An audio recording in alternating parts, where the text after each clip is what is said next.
আজকে একটা কথা বলতে খুব ইচ্ছে করছে, তো বলি শোনো।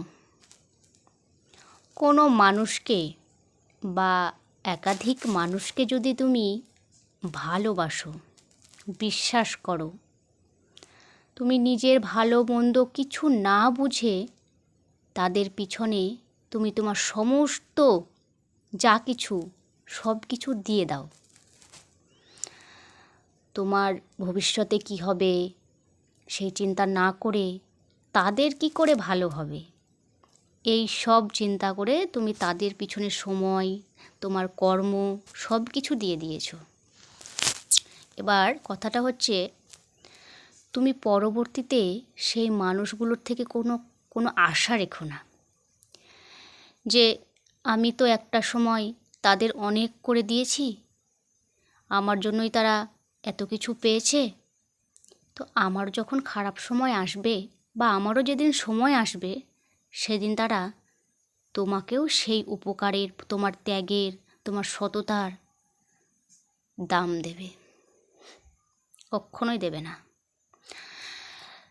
কারণ একটা কথা শুনতে খারাপ লাগলেও দেখো, সন্তান যদি সৎ হয় তাহলে সেই সন্তানকে তার মা বাবাতেও ঠকাতে ছাড়ে না। হ্যাঁ, তুমি মিলিয়ে নিও।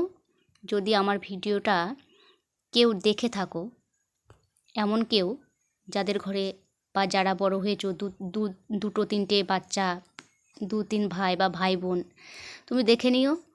মা বাবা যতই বলুক না যে আমার সব সন্তান সমান, তো কখনো নয়। ওটা মুখেই বলে, কিন্তু কাজে কখনো নয়। তারা প্রত্যেকটা সন্তানকে আলাদা আলাদা চোখে দেখে, কিন্তু স্বীকার করে না। এটাই হচ্ছে সমস্যা। তো যেখানে মা বাবাতেও ঠকাতে পারে একটা সন্তানকে, আর কিন্তু ঠকাতে যে শক্ত, যে অসৎ, তাকে ঠকাতে পারে না। কাকে ঠকায় জানো? যে নরম, যে সৎ, সে যে মেনে নেয় সব কিছু, সংসারের স্যাক্রিফাইস সেই করে, সেই সব কিছু মেনে নেয়, বেছে বেছে তাকেই ঠকায়। তুমি ভাবছো তুমি শক্ত, তুমি সব সব কিছুতে রুখে দাঁড়াতে পারো, মুখে মুখে জবাব দিতে পারো, তোমাকে ঠকাবে না, পারবে না, সেই জন্য ঠকাবে না। আর যে চুপচাপ থাকে, সব কিছু মেনে নেয়, সব কিছু সহ্য করে নেয়, তাকেই ঠকাবে। এটাই বাস্তব।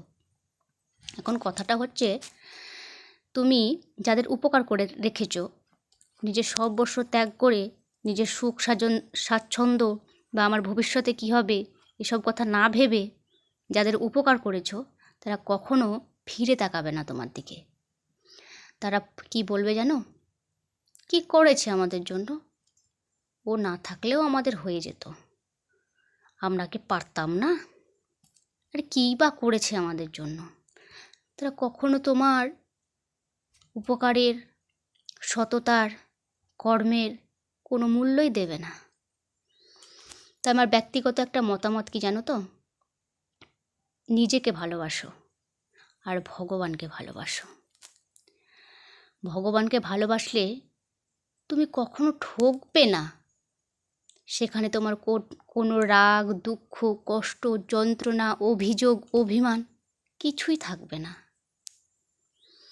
আর মানুষকে ভালোবেসে কেউ কখনো জিততেই পারেনি। সারা জীবন আফসোস করে কাটিয়েছে যেই ব্যক্তি মানুষকে ভালোবেসেছে। সে অন্য কোনো মানুষ হোক বা গার্লফ্রেন্ড, স্ত্রী, যেই নারীরই প্রেমে পড়ুক না কেন, বা প্রেম ছাড়াও এমনিও তো মানুষকে ভালোবাসা যায়। যেই কাজে যেই রূপেই ভালোবাসুক না কেন, মানুষকে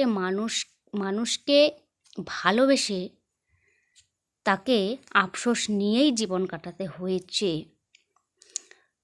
জানি না আমার মতে কে সহমত হবে, কিন্তু আমার এই যে বিশ্বাস যে মানুষকে ভালোবেসে কেউ কখনোই জিততে পারে না, তাকে একদিন না একদিন ঠকে যেতেই হয়।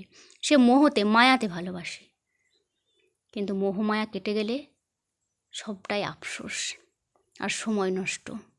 তখন মনে হয় নিজের জন্য কি করলাম, সব তো ভালোবেসে মায়াতেই কাটিয়ে দিলাম। আর যখন বুঝতে পারে তখন আর সময় থাকে না।